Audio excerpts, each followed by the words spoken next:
A perfect trip turned upside down. A dream vacation.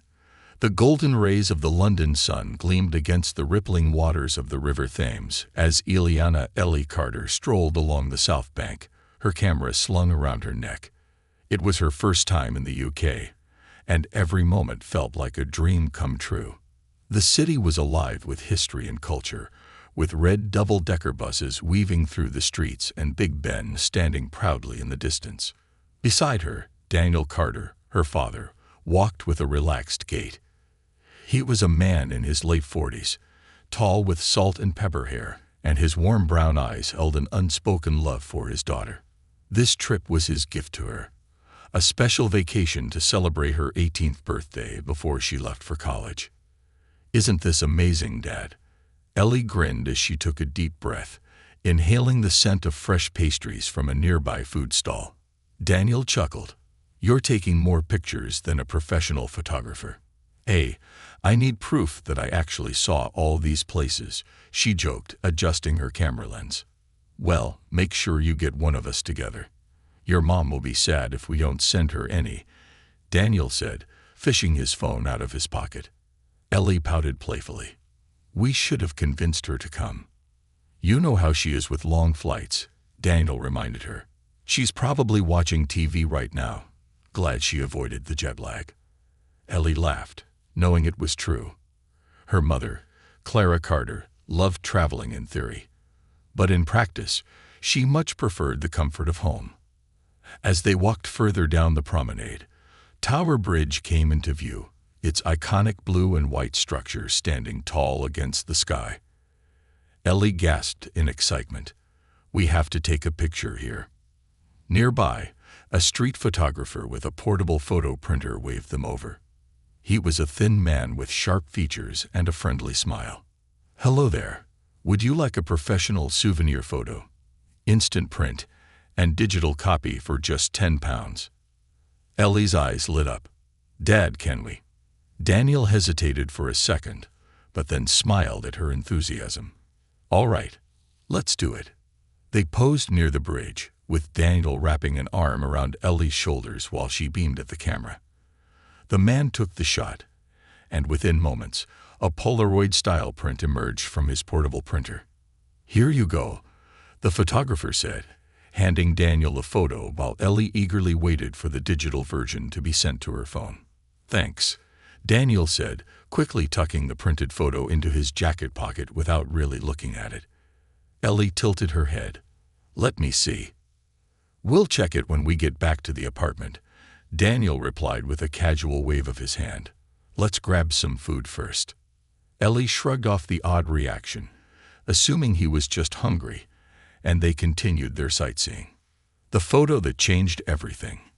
Later that evening, as they relaxed in their cozy Irm apartment near Borough Market, Ellie finally opened the message from the photographer.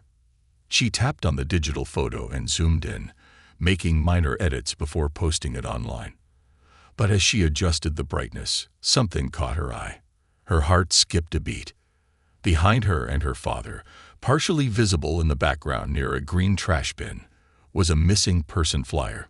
The image was grainy, but she could make out the face of a young girl, around 3 or 4 years old, with large, dark eyes and curly brown hair.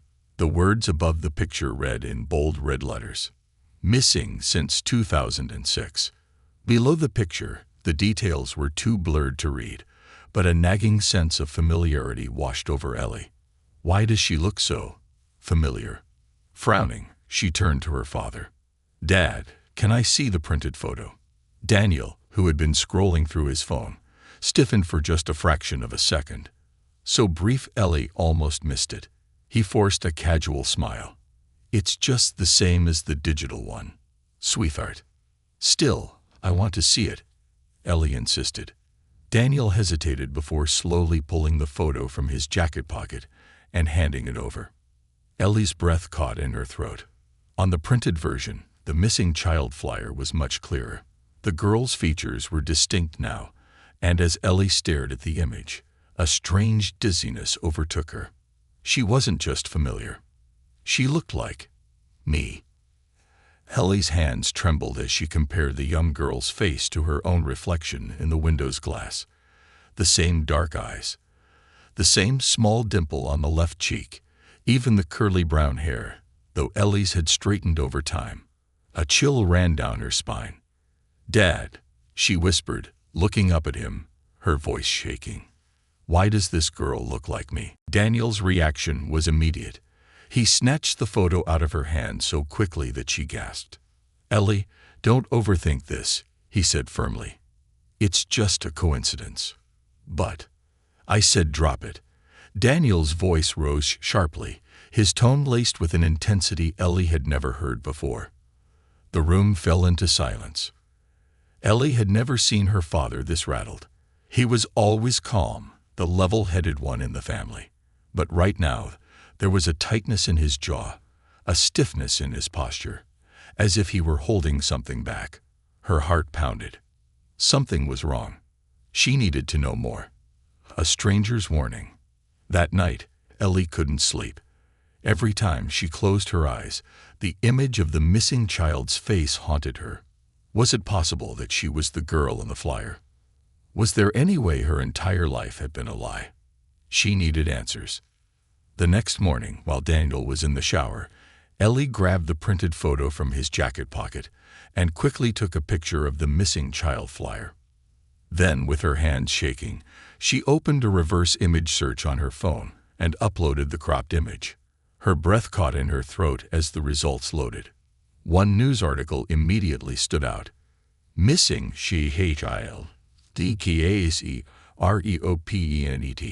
Sarah Wells, still lowest after 15 years." Ellie's vision blurred as she skimmed the details. Sarah Wells, taken in London in 2006 at age 3. Never found. Parents still searching. Ellie's heart pounded as she saw an age-progressed image of what Sarah might look like at 18 years old. And it was her.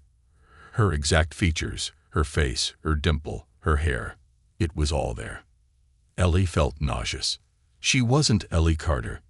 She was Sarah Wells. Her hand shook as she dialed the number listed on the missing child poster. The phone rang. Once. Twice. Then, a woman's voice, filled with disbelief and raw emotion, answered. "Hello." Ellie's throat tightened. She could barely breathe as she whispered, I think I'm your daughter." And with those words, her entire world shattered. A shattered identity. A mother's voice. Ellie's breath came in shallow gasps as the phone remained silent for a few long, agonizing seconds. Then the woman on the other end let out a sharp, shaky inhale. "Who is this?" the voice asked, barely above a whisper. Ellie swallowed hard. Her mouth felt dry, her entire body tense with fear and uncertainty. She had never spoken these words before, never even imagined saying them. But now they clawed their way out of her throat like they had been buried deep inside her for years. "I think." Ellie hesitated, gripping her phone so tightly her fingers ached. "I think I might be Sarah Wells." A strangled noise came from the other end of the line. It was a sound between a sob and a gasp, like someone who had just been hit with a tidal wave of emotion. "Say that again," the woman whispered, her voice trembling. "Please, just say it one more time." Ellie felt tears burn in her own eyes, the weight of those words making her dizzy. "I think I'm Sarah Wells," she repeated, her voice shaking. A muffled cry echoed through the phone. Then, hurried breathing. "Oh my God." The woman's voice broke completely. Ellie heard movement. Maybe someone fumbling with the phone. Maybe someone sobbing uncontrollably. Then, after a few seconds, a new voice. "Who is this?" A man now. His tone was firmer, controlled, but beneath it was something raw, something desperate. Ellie struggled to steady herself. "My name is Ellie." "Ellie Carter," she said, her own name suddenly feeling foreign in her mouth. I found a missing person flyer. I looked up the name, and I saw the photo, and..." She trailed off, her breath hitching. "I look exactly like her." Silence. Then the man's voice, barely above a whisper. "Where are you right now?" Ellie hesitated, her gut screaming at her that this was dangerous. If Daniel, her father, found out she was making this call, he would lose it. "I can't talk long," she admitted. I don't know what to do. I don't even know if this is real, but something isn't right. Please," the woman sobbed in the background. "Please tell us where you are." Ellie bit her lip. She wanted to trust them. She really did. But she wasn't ready yet. She needed proof. More than just a feeling. "I'll call back," Ellie promised before quickly hanging up. Her heart slammed against her ribs. Had she just made the biggest mistake of her life? The lies start to unravel. Ellie shoved her phone into her pocket, her breath unsteady. She had to act normal. If Daniel even suspected what she had just done, she didn't know what would happen. Just as she was smoothing her hair and steadying her breathing, the bathroom door swung open. Daniel stepped out, towel drying his hair. His sharp eyes landed on her immediately. "Ellie," he said, his voice unreadable. "What are you doing?" Ellie fought the urge to flinch. She had never been afraid of her father before. But now, just texting a friend. She lied smoothly, forcing a casual shrug. Daniel's gaze flickered over her, as if studying her. "You look pale." She forced a laugh. "Yeah, probably because I haven't eaten. Can we grab some food?" Daniel nodded, but Ellie could tell he wasn't fully convinced. He watched her for a second longer before finally saying, "Let's go." As they walked out of the apartment, Ellie's mind raced. She needed more proof, and she knew exactly where to start. A desperate search. They ate breakfast at a small cafe near Borough Market. Daniel ordered for them both, as he always did, but Ellie barely touched her food. She needed answers. While Daniel was distracted, she pulled out her phone and did something she had never thought to do before. She searched for old family photos on her dad's social media account. Most parents posted baby pictures, childhood memories, family trips. But as Ellie scrolled through her father's old posts, a sick feeling crawled into her stomach. There were no baby pictures of her. No photos of her before age 4 or 5. Nothing before their life in America. A chill ran down her spine. Daniel Carter, a man who loved to document their lives, had almost no record of her as a toddler. Her hands trembled as she locked her phone and glanced at her father. He was watching her. Her stomach dropped. "Everything okay?" Daniel asked, his voice unnaturally light. Ellie nodded quickly. "Yeah, just checking something." He smiled, but it didn't reach his eyes. "Good." Ellie knew, right then, that she had to get away from him. Escape plan. That night, Ellie lay awake in bed, her mind spinning. She had to find out the truth. And the only way to do that was to get to the police. She made a plan. At dawn, she would slip out while Daniel was still asleep. She would go straight to the nearest police station and tell them everything. She had the missing flyer. She had the photo evidence. They would have to believe her. She just had to be careful. Daniel was sharp, too sharp.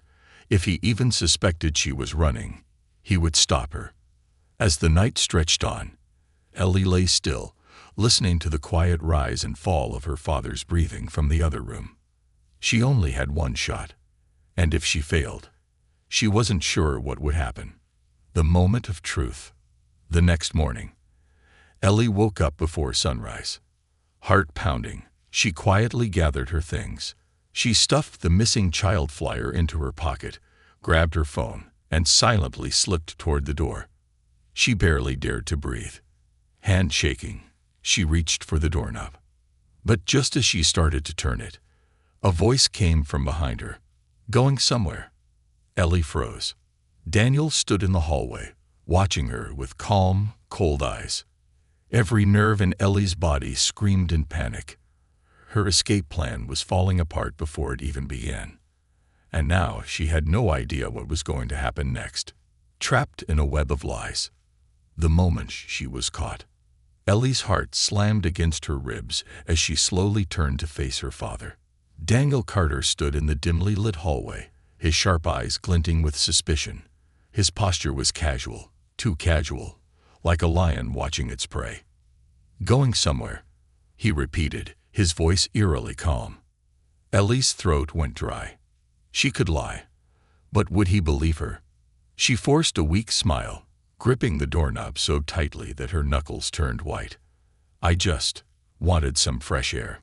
Daniel's eyes flickered to her jacket, the one where she had hidden the missing person flyer. Her stomach churned. He knows something's wrong. "You're dressed like you're going out for the day," he said smoothly. "Not just for air." Ellie's pulse raced. Think. She shrugged. "Maybe I'll grab some coffee." "I couldn't sleep." Daniel tilted his head slightly, watching her with a strange intensity. Then, after a long, agonizing pause, he smiled. "All right," he said. "Let me grab my coat. I'll go with you." Ellie's stomach dropped. "No," she blurted out, too quickly, too forcefully. Daniel's smile faded. The silence that followed was thick, suffocating. His expression darkened. "Why not?" Ellie's mind scrambled for an excuse. She forced a nervous laugh. "Dad, I'm 18. I can grab coffee on my own." Daniel's eyes narrowed. His jaw tensed. "You've been acting strange since yesterday, Ellie." His voice was softer now, but the edge was unmistakable. "Something's going on. Tell me what it is." Ellie's heart pounded. She had to get out of here. Now. She whipped around, yanking the door open. But before she could take a step, a hand grabbed her wrist. Hard. Pain shot up her arm. "Ellie," Daniel said, his grip tightening. "We're not done talking." Ellie struggled, panic rising in her chest like wildfire. "Let me go," she gasped, twisting her arm. But Daniel yanked her back, slamming the door shut with his other hand. Ellie's stomach churned. She was trapped. The truth starts to surface. Daniel dragged her away from the door, his grip still iron-tight on her wrist. "Sit down," he ordered, shoving her toward the couch. Ellie's legs wobbled as she stumbled backward, her mind racing for a way out. She had to keep him talking, long enough to figure out what to do. She took a shaky breath, forcing herself to look at him directly. "Dad," she said slowly, "why won't you let me leave?" Daniel folded his arms, standing over her like a shadow looming in the room. "I should be asking you the same thing," he countered. "Why were you sneaking out?" Ellie's hands clenched into fists. "Because I don't trust you anymore," she admitted, her voice raw. Daniel's eyes darkened. "That's a dangerous thing to say," he murmured. Ellie swallowed hard. "Then tell me the truth. Tell me why there aren't any photos of me as a baby. Tell me why I look exactly like the missing girl on that flyer." For the first time, Daniel's face paled. His jaw tightened, and his fingers flexed at his sides. "I don't know what you're talking about," he said, but his voice lacked conviction. Ellie shook her head, tears stinging her eyes. "Stop lying to me," she cried. "I called them. I called Sarah Wells's real parents." Daniel's face twisted with something unreadable. Shock, anger, or fear. Ellie wasn't sure. Then he suddenly lunged forward and snatched her phone from her hands. "Hey!" Ellie yelled, reaching for it, but Daniel stepped back quickly, his face twisted in fury. "You called them." His voice was low and dangerous. Ellie froze. For a long moment, Daniel just stared at the phone, his hands shaking. Then, without warning, he hurled it against the wall. Ellie flinched as the phone shattered into pieces. Her stomach twisted in horror. "You had no right," Daniel said through gritted teeth, his hands clenching into fists. "No right to do that." Ellie's breath came in ragged gasps. "Then just tell me the truth," she pleaded, her voice breaking. Did you take me?" Daniel's entire body tensed. For a moment, he didn't speak. Then, in a voice so quiet she barely heard it, "Yes." The single word punched the air from Ellie's lungs. She staggered back, hands clamping over her mouth. Her worst fears, her deepest suspicions, were true. She wasn't Ellie Carter. She was Sarah Wells. Her life had been a lie, a father's confession. Ellie's legs gave out, and she sank onto the couch, her entire body trembling. Her own father, the man who had raised her, taught her how to ride a bike, kissed her forehead goodnight, had just admitted to stealing her. She felt like she was drowning. "Why?" she whispered, her voice barely above a breath. Daniel let out a long sigh. He ran a hand over his face, looking more exhausted than she had ever seen him. "You have to understand," he said, his voice tired.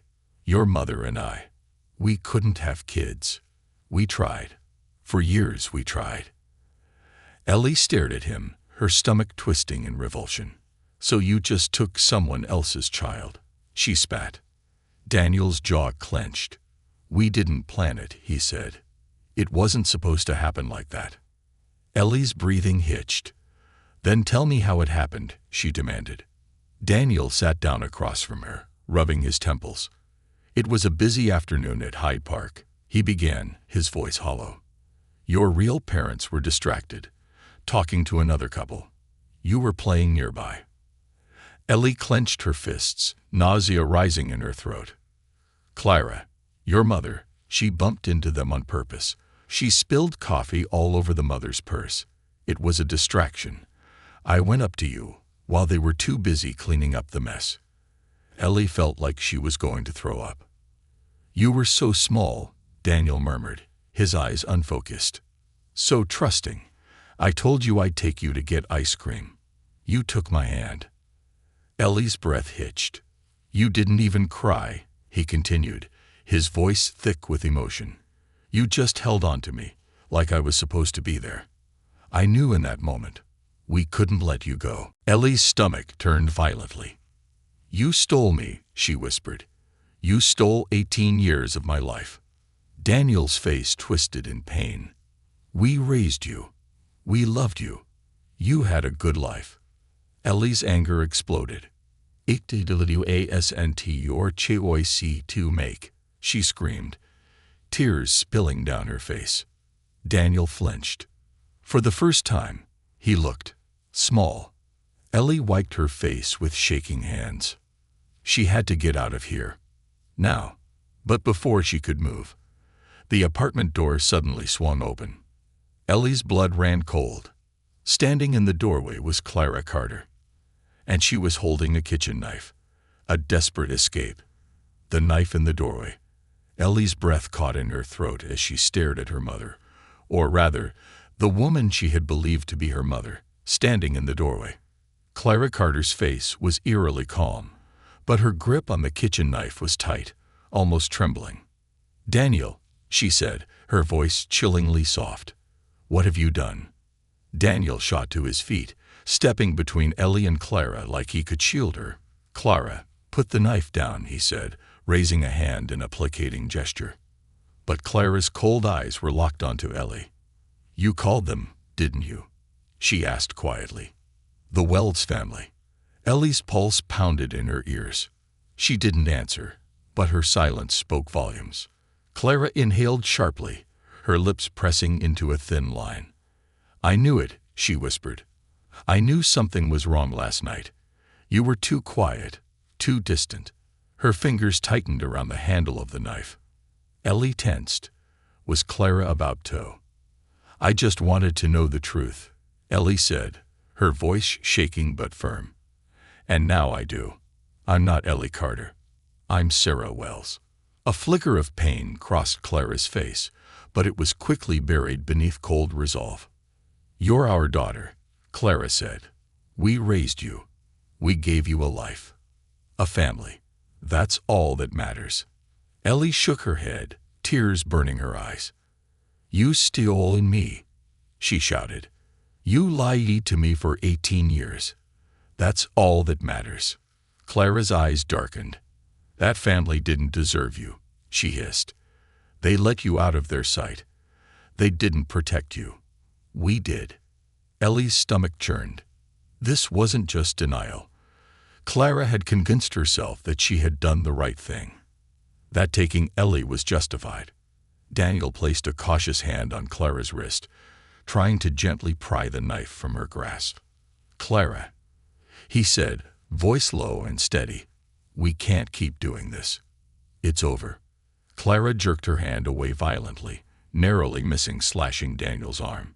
"It's not over," she snapped. "She's ours." Ellie saw an opening, and she took it. The run for freedom. In a split second, Ellie lunged for the door. She bolted past Clara, knocking into her hard enough to send her stumbling backward. "Eli!"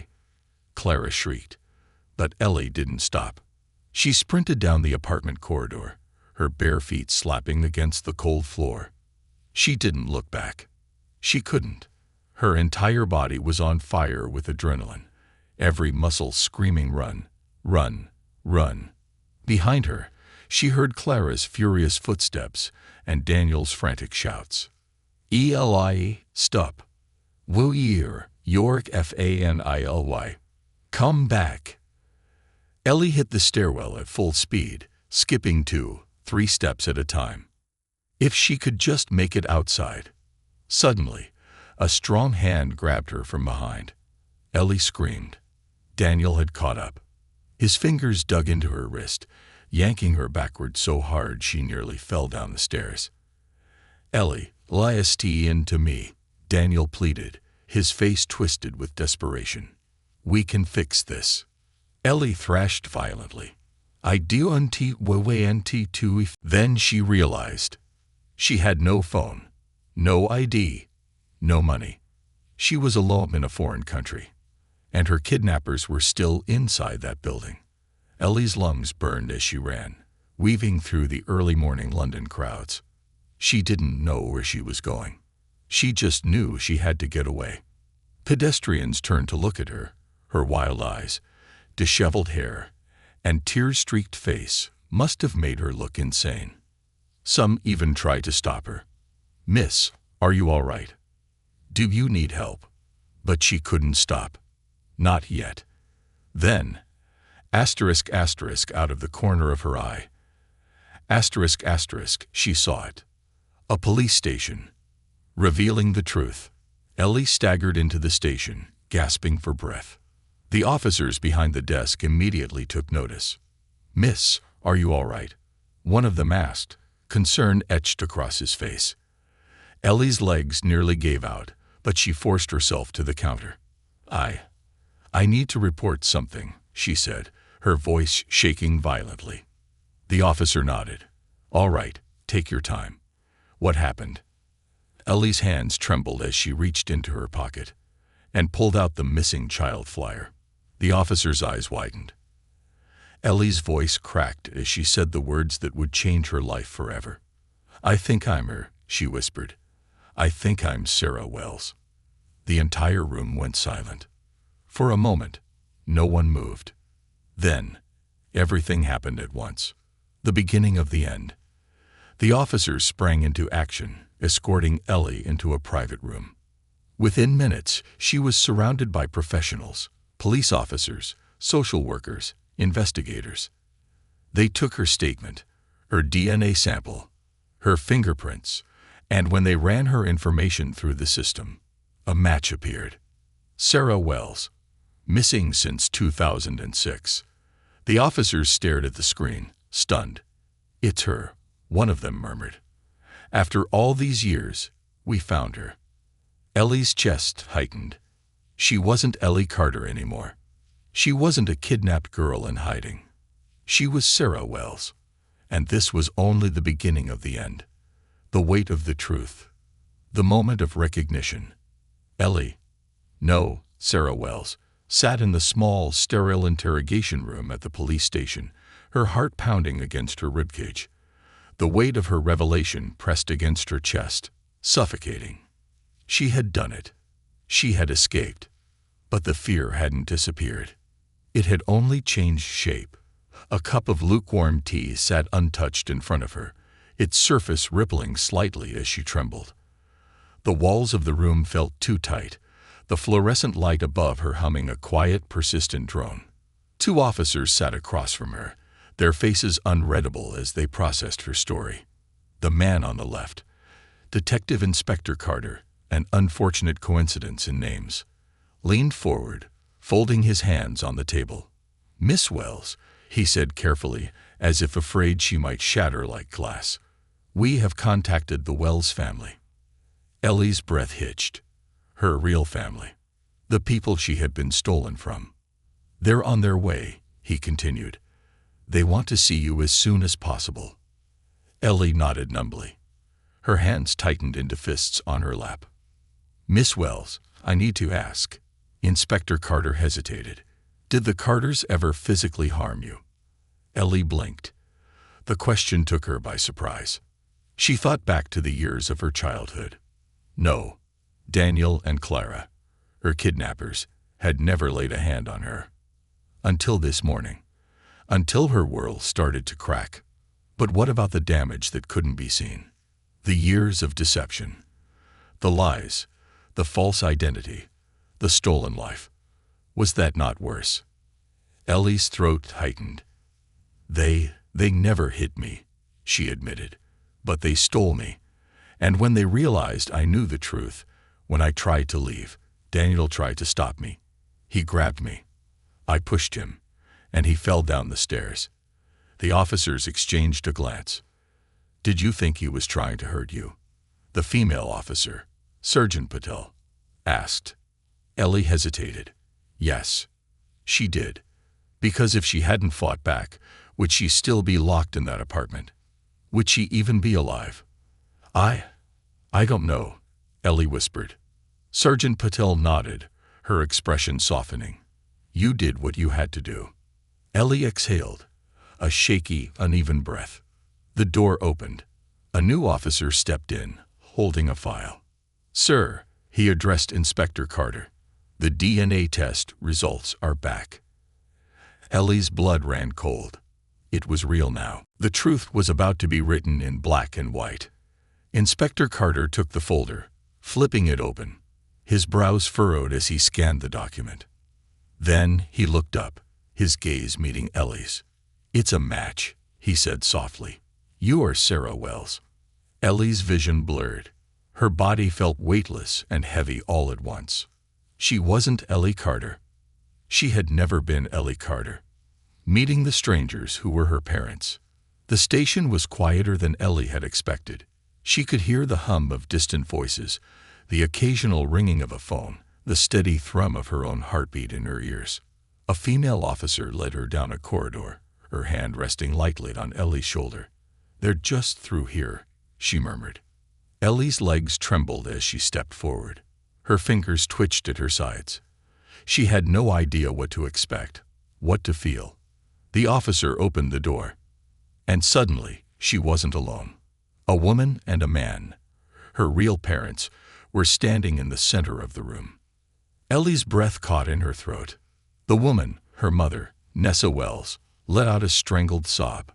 She was older than Ellie had imagined, with lines of sorrow etched deeply around her eyes. But those eyes, the same ones Ellie saw in the mirror every day, were filled with nothing but raw, overwhelming emotion. The man, her father, Edric Wells, stood frozen, as if moving would break the fragile moment. His hands were clenched into fists, his jaw tight, his eyes red-rimmed with years of suffering. Neither of them spoke. Neither did Ellie. But then, Nessa moved.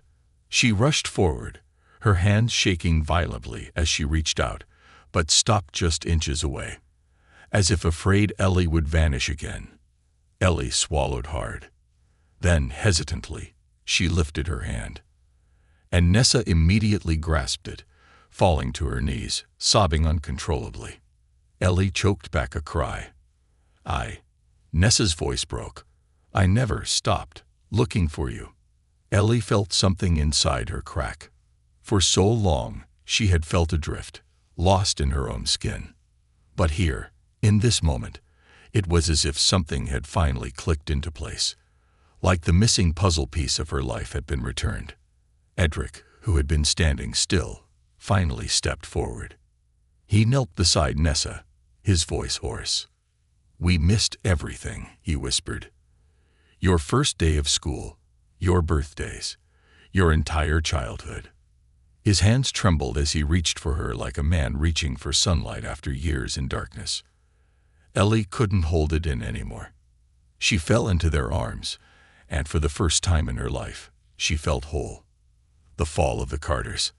Ellie's reunion with her parents was not the end. There was still justice to be served.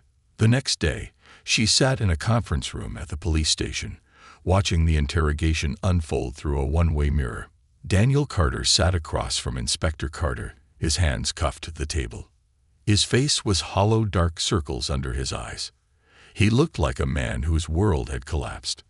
Clara Carter sat beside him, her expression cold and defiant. Ellie clenched her fists. They had stolen her. They had lied for 18 years. And now, they were paying the price. Inspector Carter's voice was calm, but firm. "You've both been charged with kidnapping, false imprisonment, and child endangerment. You're looking at decades in prison." Daniel flinched, his shoulders sagging. Clara's face twisted in rage. "We gave her a good life," she snapped. "Better than she would have had." Ellie's blood boiled. "You stole me," she said loudly through the speaker. Daniel's head jerked up, his eyes meeting hers through the mirror. "Ellie." But she cut him off. "My name is Sarah." Daniel's face crumbled. Clara let out a hysterical laugh, shaking her head. "She doesn't understand," she muttered. "She's confused. She still loves us." "I don't love you," Ellie said, her voice sharp and final. And that was the last thing she ever said to them. The last thing they ever heard before they were led away in chains finding herself again. It wasn't over.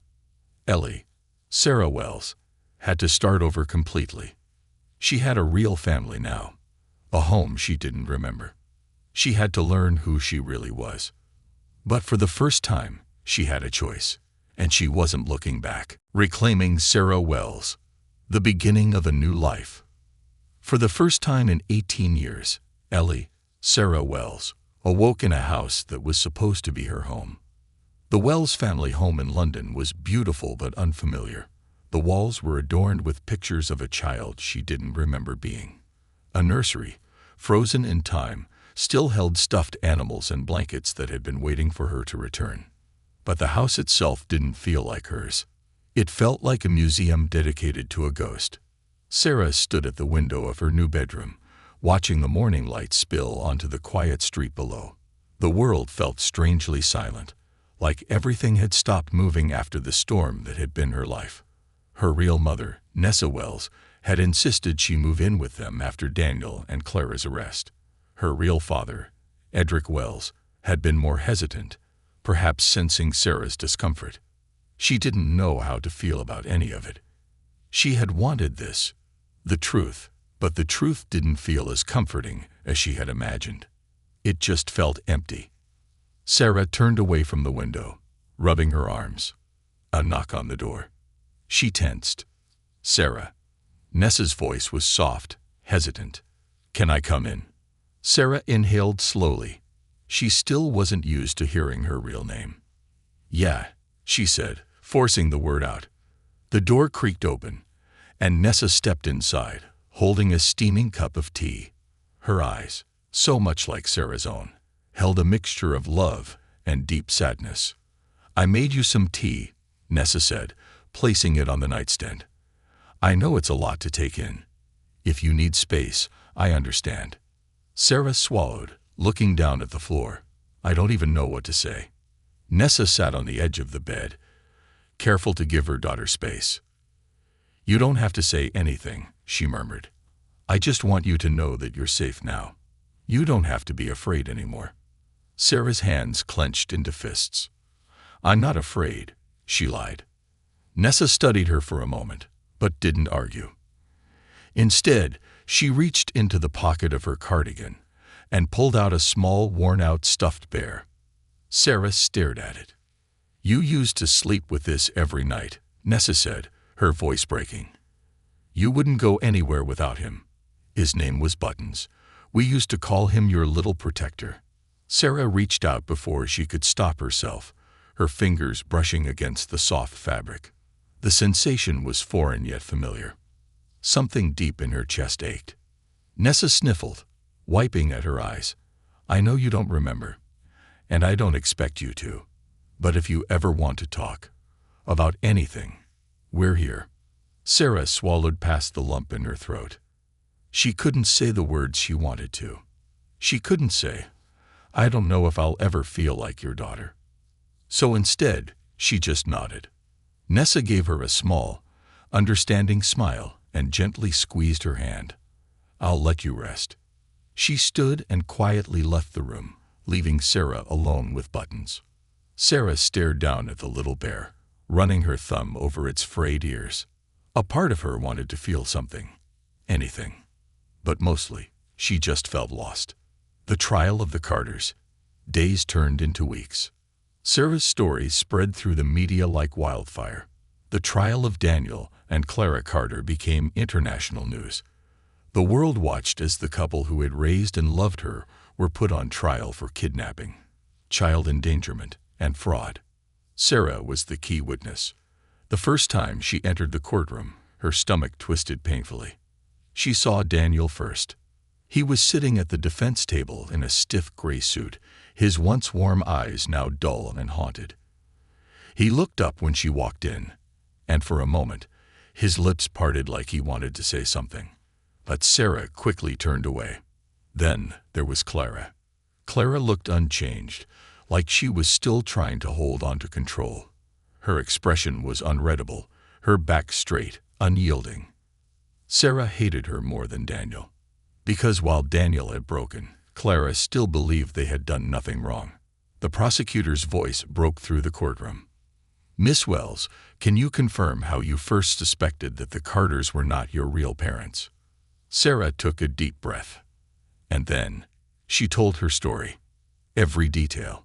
The missing person flyer. The confrontation. The desperate escape. By the time she finished, the courtroom was silent.